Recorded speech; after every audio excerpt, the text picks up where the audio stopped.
All right, hey guys. About a month ago, I went down a deep, dark rabbit hole on fast packing. And I don't know why.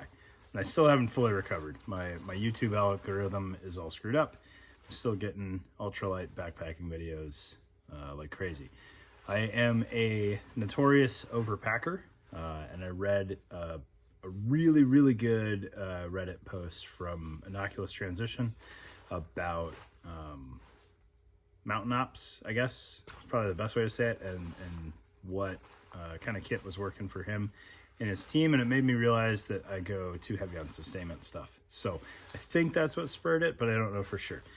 So as part of that, I picked up a handful of fast packing bags to see what I like. I've never tried a runner's harness type bag. This one doesn't have what I need or think I want up front, so it's going to be a catch and a release, but it's a really good backpack. It's got some awesome features on it, and it is going up on the garage sale page if anyone's interested. But I want to get it on the table and kind of show you guys what it's all about. You can see it's not super rigid in spite of really well done padding and everything. Very lightweight. And it's 30 liters. It's a very misleading 30 liters. I don't know if it's the length of the bag that's throwing that off, or if they're counting external pockets or something. But I watched one video on the 30 liter and then one on the 15 or 16 liter, whatever the smaller size is. And I really couldn't tell much of a difference. It'll fit a good bit of stuff. So I think the 30 liter video is wildly misleading on how little it will fit. But it did miss kind of the key feature on the front, probably on me, because I don't think it was stated in the video one way or the other, but it doesn't seem to fit a soft flask, which was kind of what I was going for. So let's get on the table and take a look at it. I'll run you through all the features. These are still available as far as I know. If this one sells and you're interested in it, I think the used market has them as well. So let's get on the table. All right, so I can already tell this one's gonna be a little bit of a struggle to keep in frame, but I will do my best. All right, so I mentioned in the intro, this is lacking kind of one feature to make it what I wanted. And it's unfortunately kind of the key feature that I wanted to try out. So fast packing bags, if you're not familiar, because it's not really up my alley typically, and it's not super tactical in nature. I think one of the kind of hallmarks of fast packing bags that is, I don't know how rigid that community is on definitions and things, but I feel like the runner's harness is kind of a key component there. And as part of the runner's harness, it seems very popular to have water up front. Now, a lot of the videos that I watched when I was researching these things, folks go crazy stingy on water. I don't know that I'm that comfortable with it, and I will, if I get a chance to do this, which I'm thinking I might, I don't know if I'll be as restrictive on water as a lot of these folks are, because they're running like 2 500 milliliter bottles and then mapping out everywhere else on their route that's going to have water so that they can refill those as they go. I don't know if I'm comfortable having a liter of water on me at any point in time, especially if you're shooting to cover, 15, 20, 30 mile days or more. I'm not in that good of shape, but we'll see. All right, so I got some 600 milliliter Hydro Pack bottles here, soft flasks, which seem to be a pretty normal size. Some of these soft flasks on the more runner vest type setups get down to like 250 milliliters per bottle, which just seems not worth it at all to me. And then they don't get much bigger than the 600 milliliters. Some of these vest straps, though, will fit like full-size smart water bottles.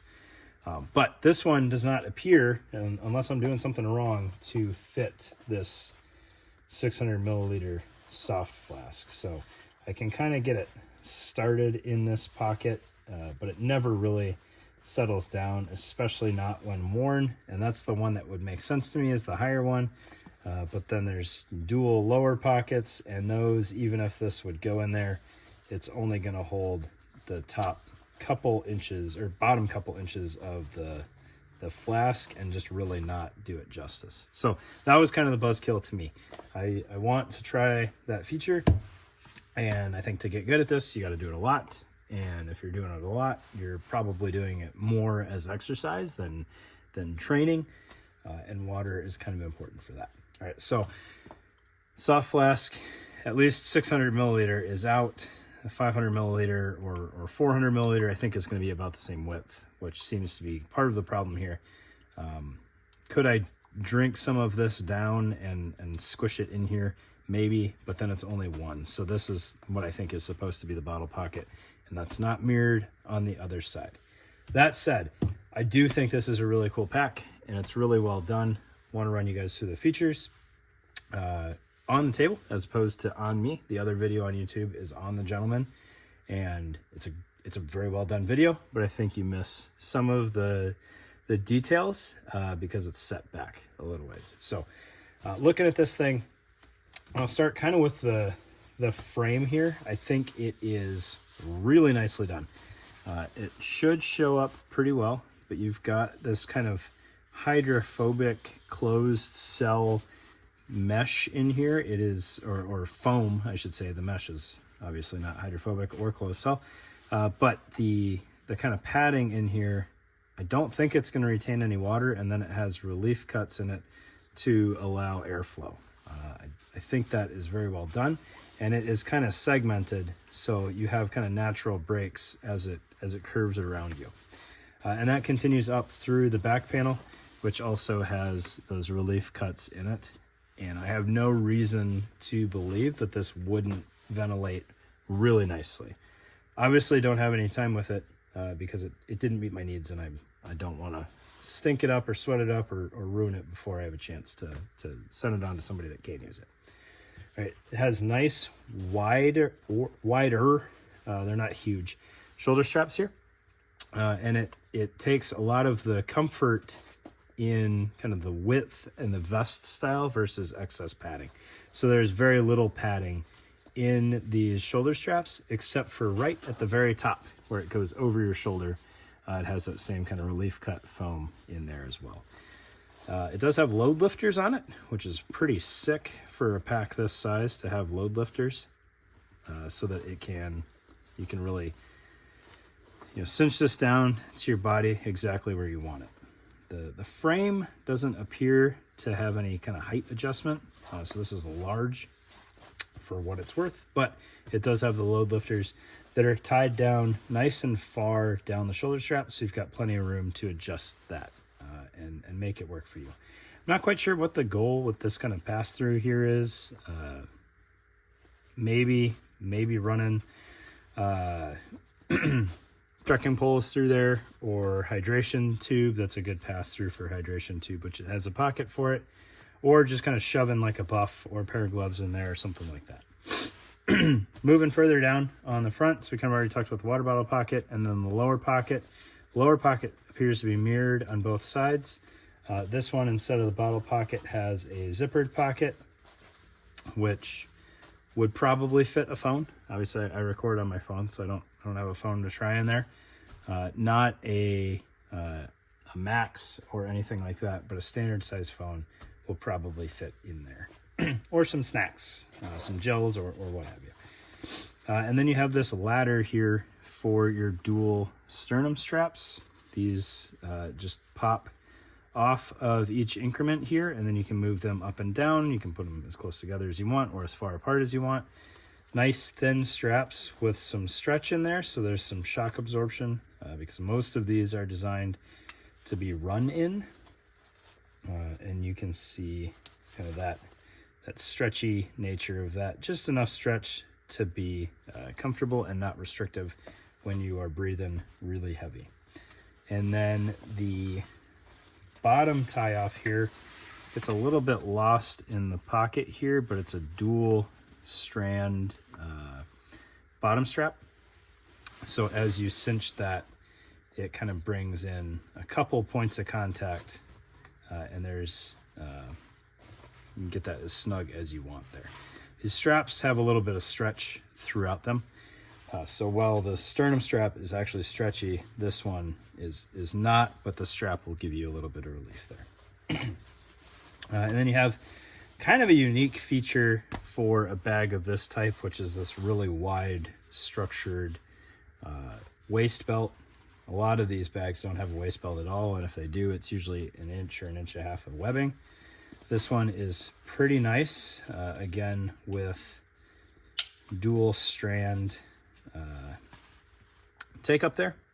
So it kind of replicates the functionality of 2-inch webbing without the bulk. It is going to take a little bit of finagling because as you tighten here, you're going to have to, work the slack back through the buckle. It doesn't pull from both chunks there. So that is the front of the bag, or the front of you of the bag. So let's flip it over and talk about the back.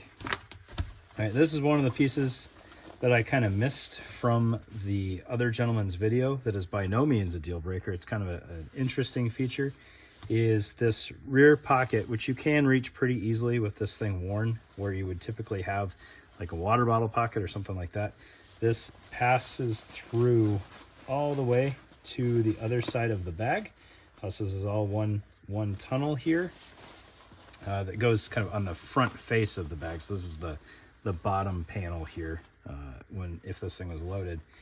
But you have kind of this access to get in there, and then you've got this other access piece, and it's kind of segregated by the compression strap here. So if you wanted a more upright pouch, you can use this, and if you wanted a little bit easier to access, you can come in more from the side there. I will say, with it being one big pass-through though, you don't have kind of the organization where you might have like a water bottle here and then some snacks here. It just kind of can all flow together, unless the item that you're sticking in there is tall enough to stick out of the top of it and kind of use the structure of the bag to retain it. You will notice this thin cord running throughout, and I'm not going to be able to map this out for you very well, but it attaches in here. This one feeds into it elsewhere, or you can just pop this off and have kind of unrestricted access to this whole bottom pocket. It's got kind of a goofy custom hardware on here that I haven't dealt with before. There you go. So now you've got kind of unrestricted access into that pass-through pocket there. We'll snap that back on. But this thin cord here all connects into the compression system, which is a little bit hidden there. But you just pull this, and it cinches up the whole of the backpack. And then to loosen that up, you just pull this, and it will pay out the slack there. So obviously, with nothing in the bag, it doesn't quite show that off as well as it could. I apologize, but that will cinch all of the bag up and make it fit better as a running bag there. You have a large stretchy pocket that runs down. It connects into this side pocket here, which is kind of confusing and not super ideal, but also okay. If you had a wet weather layer or something in there and bottles down here, it's not going to fall out, but it is not segregated, which is kind of weird, kind of interesting. I don't know if it's good or bad. It's just different. Here. We'll spin this around so you guys can see this easier. But there's your compression cord, just kind of tucks under that little sewn tab there, and then your stretchy pocket straight down there. All right. It opens really wide, which is nice. Gives you good access all the way down in your bag. You got a little sewn pocket up here with a key ring, and a little mesh pocket there, so you can keep some valuables handy and kind of contained there. And then, not that there would be anything else in there with this being a backpacking bag versus some sort of tactical Velcro lined bag, but you can see the size of that thing. It's not a small bag by any stretch of the imagination. It's got a lot of volume in it, so I'm not quite sure why it looked like the guy could barely fit anything in there. And then on this front face, you have another pocket that runs down to right where the compression strap comes out. That is also zippered. So you got zippered internal, zippered on the face, a nice big dual zippered opening that goes down, we'll call it 3/4 of the way down, maybe 2/3 of the way down, to give you good access there. A little carry handle there, not that you're gonna need much carry handle action on this thing.